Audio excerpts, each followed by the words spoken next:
You know in your heart this is the right thing to do.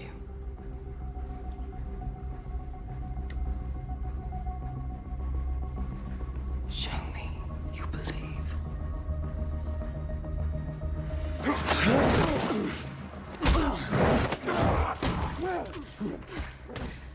Roman, you don't have to do this.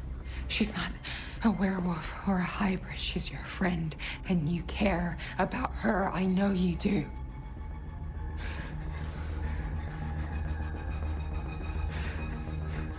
Please, Mom, please don't make me do this.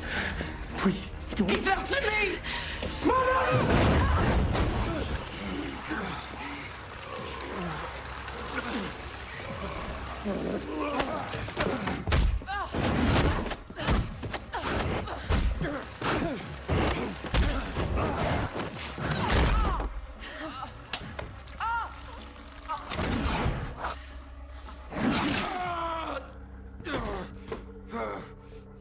Nice.